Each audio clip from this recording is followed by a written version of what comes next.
matter and energy. Energy, the ability to do work is called energy. The ability to do work is called energy. Matter, something or anything possesses some mass and occupies some space is called matter.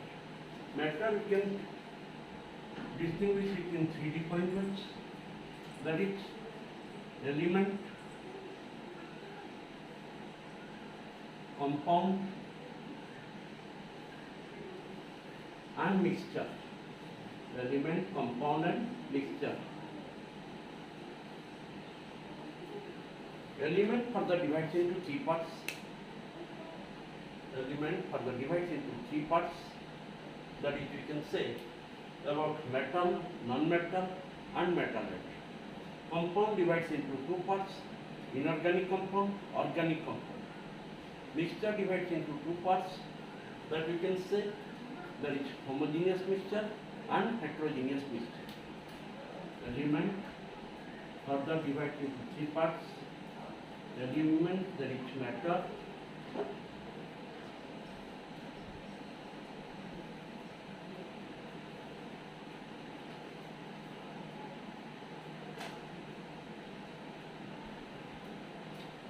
metal, non-metal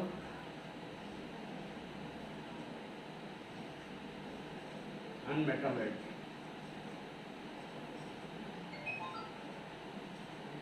Compound divided into two parts, inorganic compound and organic compound.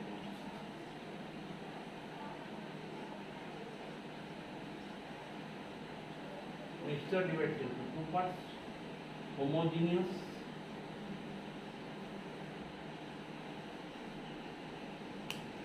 and heterogeneous.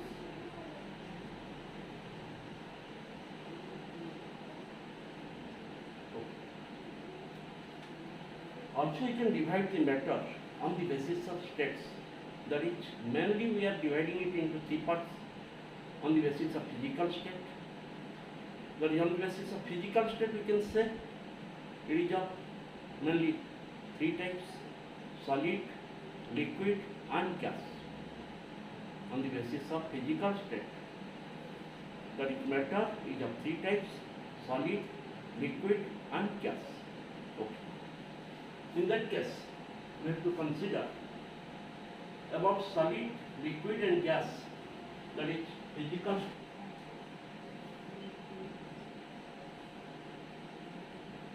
Mainly we are dividing it into three parts: solid, liquid and gas. And all these three states of matter are interconvertible. That is, solid, on heating it converts into liquid,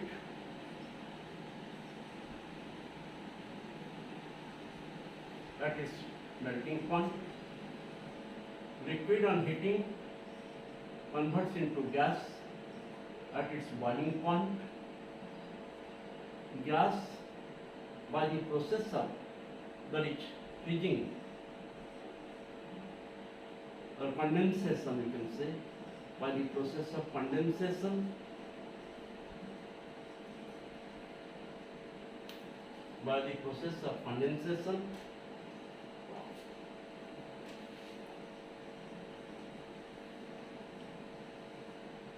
it converts into liquid. Liquid, by the process of freezing, it converts into solid. Then we have to consider about the, that is, characteristic properties of solid, liquid and gas. Solid, liquid and gas. We are having generally four characteristic properties. That is mass, volume, shape. Then we have to consider about intermolecular force of attraction. Then we have to consider about the intermolecular space. Then molecular motion. Okay. Molecular motion is of three types. That is vibrational motion, which is called vibratory. rotational motion, that is called rotatory, and translational motion called translatory. Okay. Listen to me.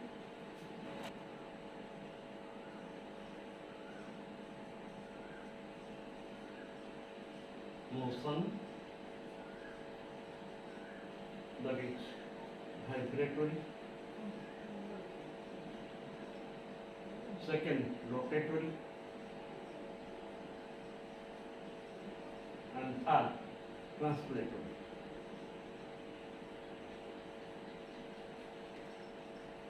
Vibratory, rotatory, and translatory. First, we have to discuss about vibratory, that is vibrational motion.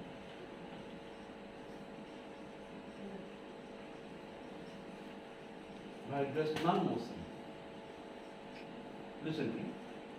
As we already know, that is, if a molecule vibrates in its own position, then such molecular motion is called vibrational motion, that is vibratory.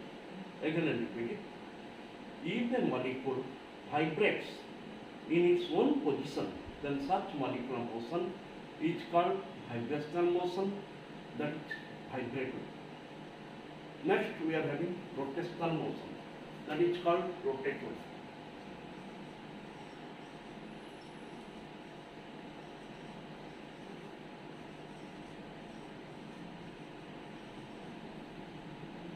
If a molecule rotates in its own position, then such molecular motion is called rotational motion. In brief, we can say it to be rotatory. It is called rotatory. That is rotational motion. Third type we are having, that is translational motion.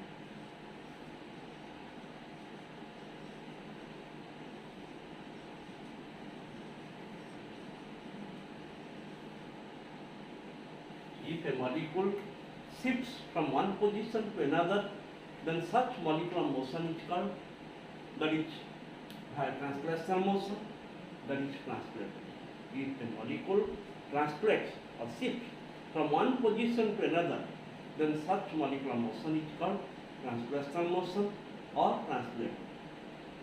Likewise, we are having three types of molecular motion: vibratory, rotatory, and translatory. That is vibrational, rotational, and translational. Okay. Then we have to consider about the individual properties of solid, liquid, and gas. Okay. To consider mass, volume, and shape.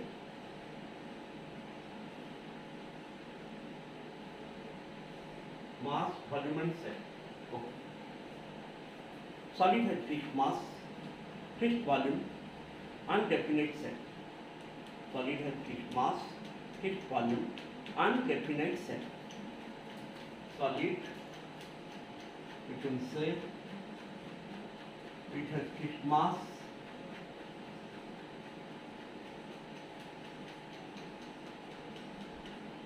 fixed volume,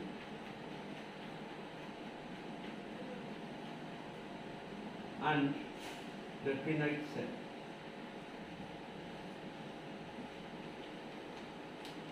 Fixed mass, fixed volume, and definite shape.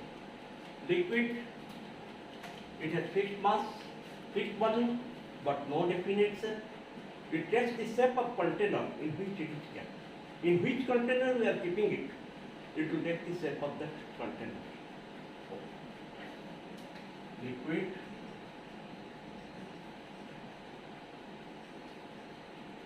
it has fixed mass,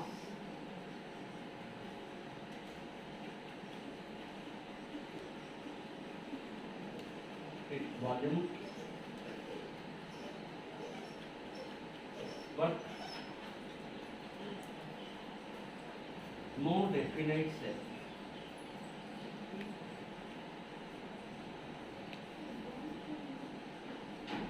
Then we are having lastly gas. Gas has fixed volume, gas has fixed mass, but neither has fixed volume nor definite shape. Gas has fixed mass, but neither has fixed volume nor definite shape. gas, it has fixed mass, but neither have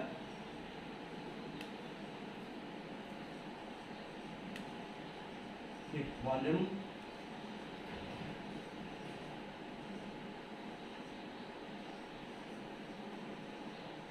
nor definite shape.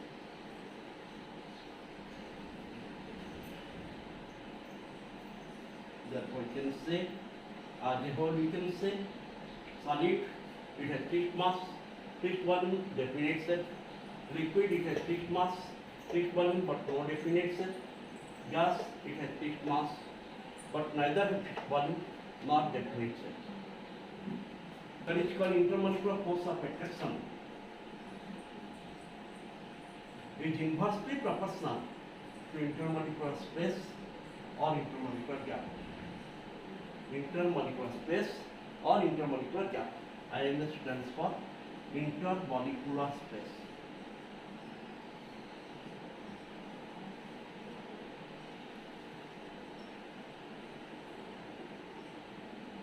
Intermolecular space. That means the space in between the molecules is called intermolecular space. Okay. Then infra inversely proportional to IMS. If infra increases, intermolecular space decreases, and vice versa. Okay. First we have to consider about intermolecular force of attraction. Intermolecular force of attraction. Okay. In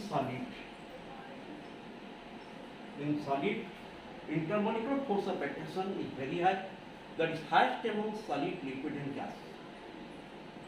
Highest among solid, liquid and gas. That we can say that is infra in solid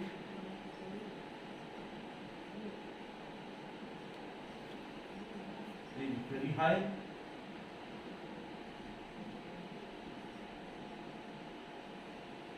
That is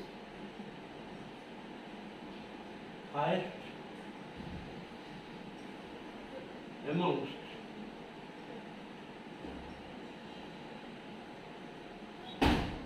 solid,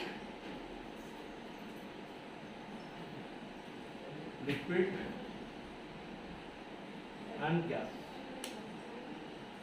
Highest amongst solid, liquid and gas. Okay. Then we have to consider for liquid.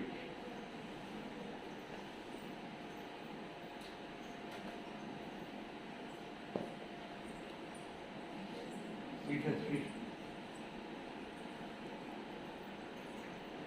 That is infra in liquid.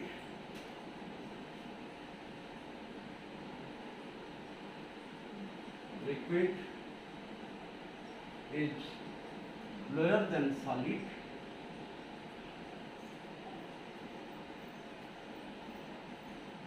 But higher than gas.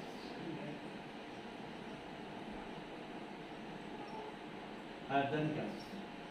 Infra in liquid is lower than solid but higher than gas. That is entering position. Entering position.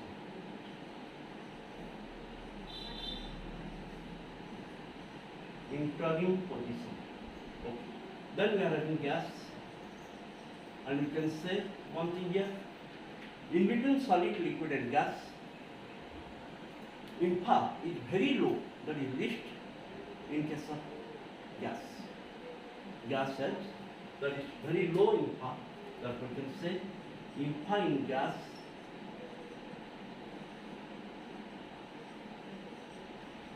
is very low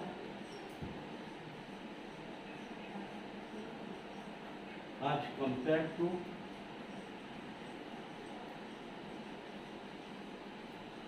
solid and liquid. Therefore, we can say therefore there is infra in solid is very high, that is highest among term. Infra in liquid is in the entering position. Infra in gas is very low, that is least among term. Okay. Next, we have to consider the third characteristic, that is intermolecular space.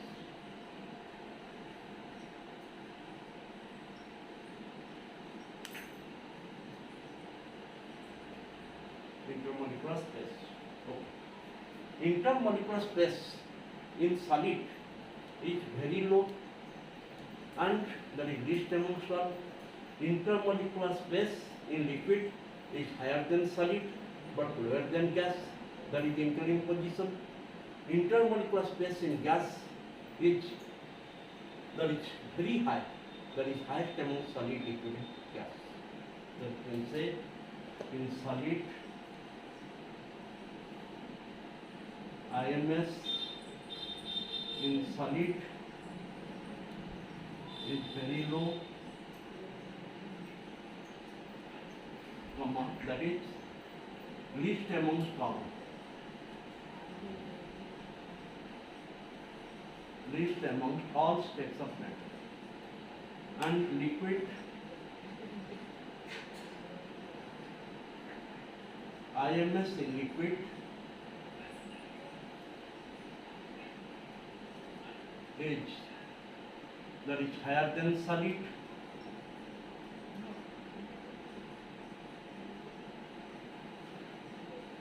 but lower than gas.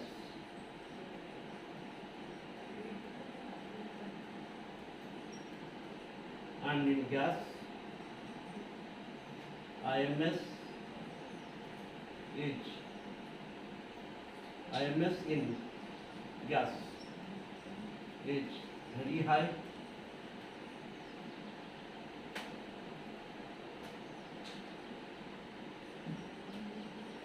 that is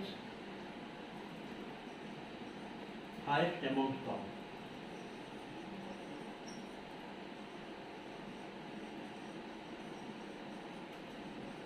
Highest amongst all.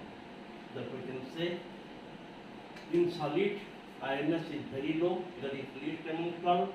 In liquid IMS is higher than solid but lower than gas. In gas IMS is very high as compared to that is solid and liquid, that is highest amongst all. Next we have to consider the fourth, that is property, characteristic property, that we can say it to be molecular motion. Molecular motion.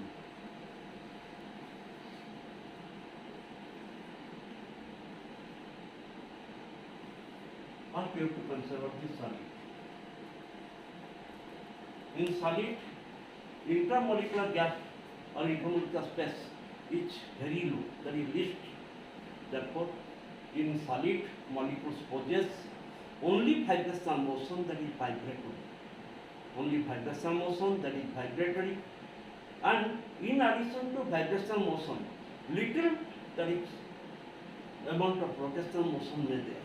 That we can say here the molecules possess vibrational motion, that is vibratory. In liquid, vibratory, rotatory. In gas, vibratory, rotatory and transmittory.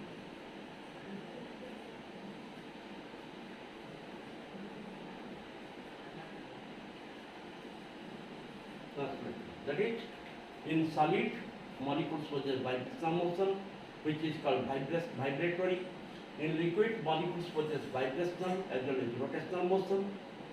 Rarely it may produce translational motion, but mainly vibrational and rotational motion. Hence, it is called vibratory and rotatory. In gas, molecules possess vibrational motion, rotational motion, and translational motion. That is vibratory, rotatory, and translatory. In next class, we have to consider the chemical state of matter.